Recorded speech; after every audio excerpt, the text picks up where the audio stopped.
Assalamualaikum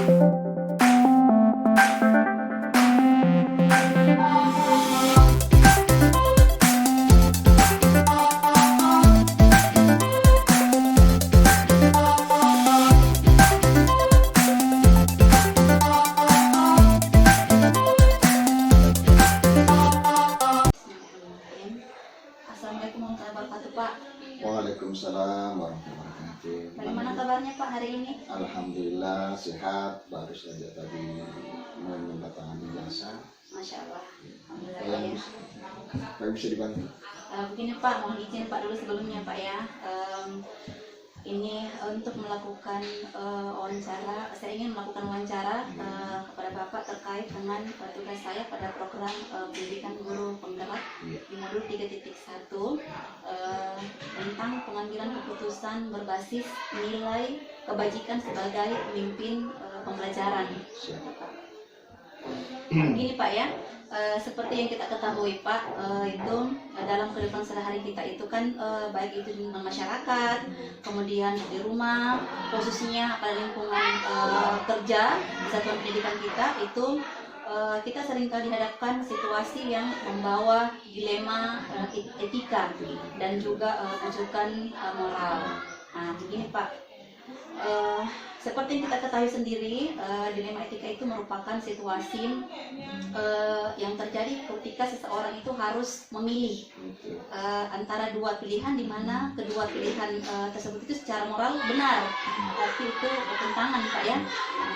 Kemudian untuk rujukan moral sendiri itu seperti yang kita ketahui itu merupakan situasi yang terjadi ketika seseorang harus membuat keputusan antara benar atau salah. Nah, terkait dengan dilema etika dan rujukan moral tadi Pak, itu ada beberapa pertanyaan yang ingin saya tanyakan kepada Bapak. Yang pertama itu Pak, ini Pak, selama ini bagaimana Bapak dapat mengidentifikasi kasus-kasus yang merupakan dilema etika atau rujukan moral? Baik, Bismillahirrahmanirrahim. Assalamualaikum warahmatullahi wabarakatuh. Jadi terkait dengan apa yang Ibu Ratna tanyakan tadi, mengidentifikasi kasus-kasus yang sifatnya dilema etika. Iya Pak. Jadi kalau saya menyikapi mengidentifikasi dengan cara ketika misalnya ada suatu masalah, kemudian itu menyebabkan kita itu bimbang dalam menentukan sikap, apakah mengambil sikap A atau B, berarti bisa dikatakan bahwa itu ada dilema etikanya. Katakan misalnya contoh kecil saja ya, katakan misalnya ada pelanggaran di sekolah misalnya yang terjadi yang dilakukan oleh anak kita. Katakan misalnya anak kita yang selama ini banyak melakukan pelanggaran, kita sudah ingatkan, kita sudah peringati, sudah diberikan orang tuanya, tapi belum ada respon positif. Di situ kita bimbang, ini anak, atau misalnya kita berikan sanksi yang tegas berupa dikeluarkan dari sekolah, ataukah misalnya kita masih mau membimbing lagi dengan serius, misalnya kita sih dikasih keluar juga kasihan, tidak dikeluarkan juga membuat masalah tersendiri di sekolah. Jadi saya kalau mengidentifikasinya ketika ada masalah-masalah yang kemudian kita bimbang untuk mengambil keputusan, berarti itu adalah salah satu masalah yang mengandung dilema etika. Memang agak sulit Pak ya dalam menentukan dilema etika itu karena ini terkait dengan bagaimana kita mengambil keputusan itu sehingga masalah ini tidak larut-larut. Jadi harus diselesaikan dengan baik Pak ya. Gitu. Contoh lagi misalnya ada teman guru, seperti itu juga masalahnya. Di satu sisi banyak melakukan pelanggaran. Iya, betul sekali Pak. Di sisi lain kita mengakomodir juga salah. Kemudian kita mau laporkan juga di pimpinan lebih atas lagi juga tidak enak juga, jadi itu ya. Iya Pak ya. Oke Pak, terima kasih. Untuk pertanyaan yang berikutnya, selama ini bagaimana Bapak menjalankan pengambilan keputusan di sekolah Bapak, terutama untuk kasus-kasus di mana ada dua kepentingan yang sama-sama benar atau sama-sama mengandung nilai kebajikan. Ya. Baik, jadi untuk pengambilan keputusan yang mengharuskan bukan memilih ya, misalnya mengharuskan yang mengambil keputusan kepada sama-sama yang mengandung kebajikan. Sama-sama mengandung kebajikan benar, sama-sama benar. Sama-sama benar. Sama-sama mengandung nilai-nilai kebajikan di dalamnya. Kalau saya melihat skala prioritasnya dulu. Ya. Jadi kalau misalnya ada keputusan yang akan kita ambil, kemudian sama-sama benar, tinggal kita lihat dulu, kita identifikasi dulu. Oh ini harus lebih dahulu misalnya. Kemudian kepentingan urgensinya, kemudian setelah itu kita memilih, oh ini harus kita dahulukan. Kalau misalnya itu keputusan nggak bisa dilaksanakan secara bersamaan. Kalau misalnya harus memilih misalnya, maka kita harus identifikasi dulu. Ya, terkait dengan urgensinya, kemudian manfaatnya terhadap keputusan itu, sehingga kita bisa menentukan sikap mana yang harus kita dahulukan. Jadi itu Pak ya, jadi yang pertama identifikasi Pak ya, identifikasi tergantung dilihat dari mana urgensinya, kemudian skala prioritasnya dan Pak ya. Kemudian yang pertanyaan berikutnya Pak, nah langkah-langkah atau prosedur seperti apa yang biasa Bapak lakukan selama ini? Kalau saya yang pertama tentu meminta pendapat, saran dari teman-teman guru terkait dengan masalah yang terjadi. Dari situ, dari masukan teman-teman itu, kemudian kembali lagi kita menganalisis tindakan sikap apa yang harus kita ambil, sehingga keputusan yang kita ambil itu baik untuk semua. Tentunya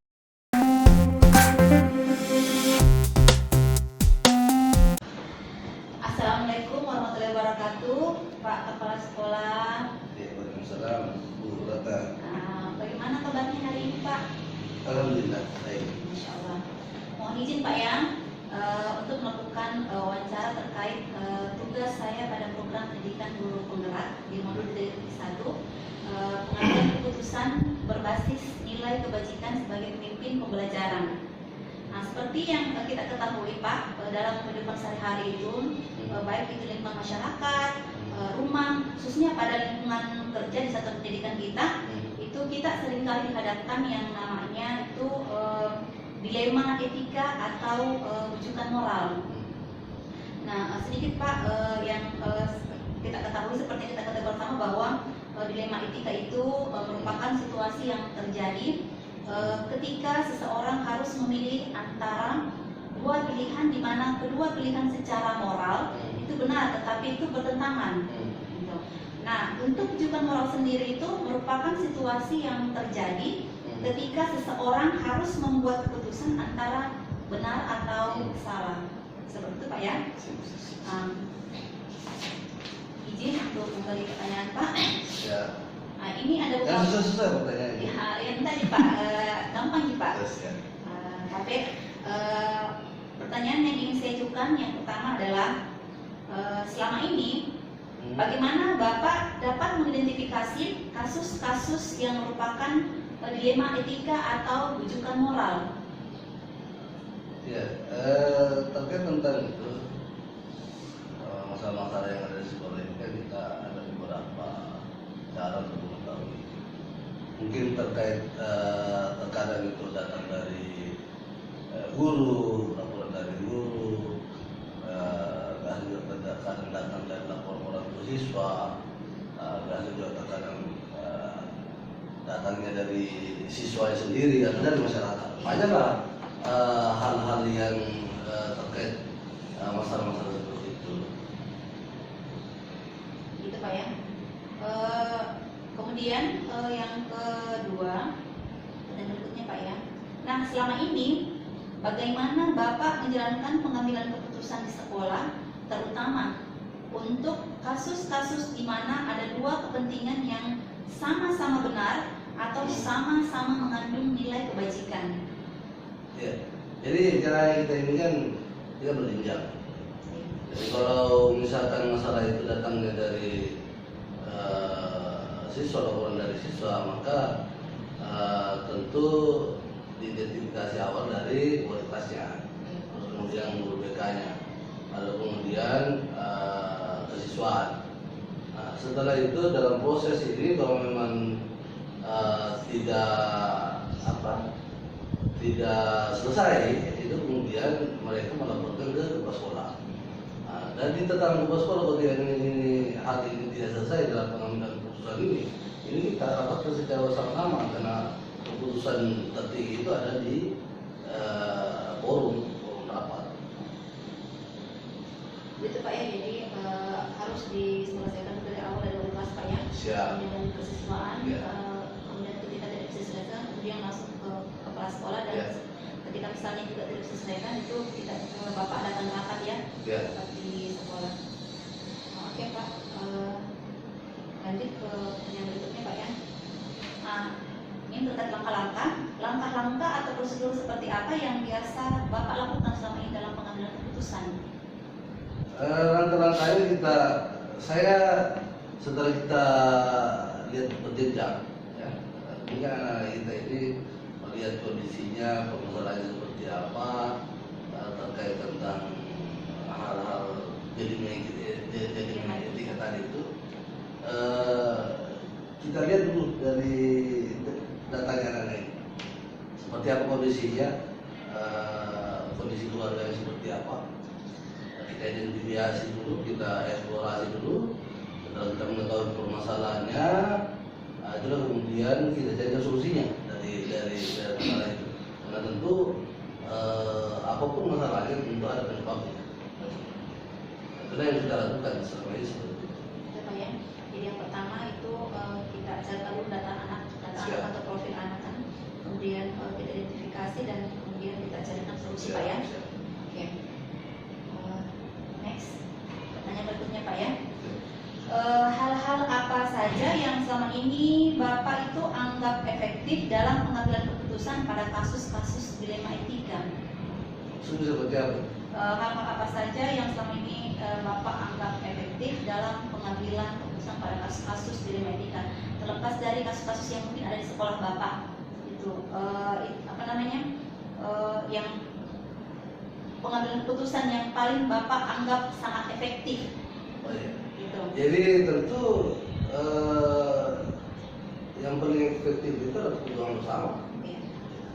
Bersama dengan guru dan staf, itu yang paling efektif karena tentu ketika kita disorot oleh siapapun itu akan termentahkan dengan apa tadi? Sama-sama ya. Ya. Jadi ini yang paling efektif Pak ya dalam Iya. mengadakan rapat atau Iya. komunikasi Pak ya, komunikasi dengan teman-teman guru Pak ya. Siap. Kemudian nah ini hal-hal apa saja yang selama ini merupakan tantangan dalam pengambilan keputusan pada kasus-kasus dilema etika? Ya tentu karena di sekolah ini kan banyak kepentingan, kepentingannya sekolah, kepentingannya siswa, kepentingannya masyarakat, kepentingannya orang tua siswa. Tentu dengan banyaknya kepentingan ini menjadi tantangan. Ya, contoh saja ya.